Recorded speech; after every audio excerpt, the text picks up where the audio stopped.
The morning of March 4th, 2 Corinthians chapter 12 and verse 9, my grace is sufficient for you. If none of God's saints were poor and tried, we should not know half so well the consolations of divine grace.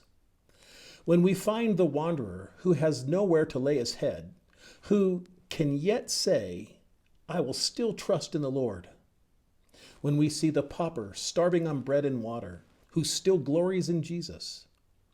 When we see the bereaved widow overwhelmed in affliction, and yet having faith in Christ.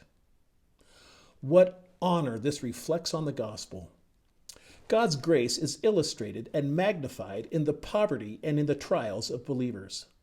Saints can bear up under every discouragement, believing that all things work together for their good, and that out of apparent evils a real blessing shall ultimately spring, that their God will either work a deliverance for them speedily, or most assuredly support them in the trouble, as long as he is pleased to keep them in it. The patience of the saints proves the power of divine grace. There is a lighthouse out at sea. It is a calm night. I cannot tell whether the edifice is firm. The tempest must rage about it, and then I shall know whether it will stand. So it is with the Spirit's work. If it were not on many occasions surrounded with tempestuous waters, we should not know that it was true and strong. If the winds did not blow upon it, we should not know how firm and secure it was.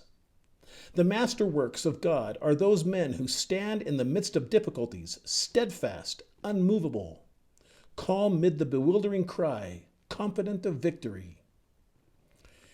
He who would glorify his God must set his account upon meeting with many trials. No man can be illustrious before the Lord unless his conflicts be many.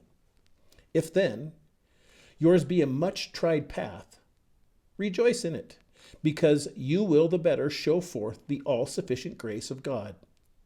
As for his failing you, never dream of it. Hate the thought.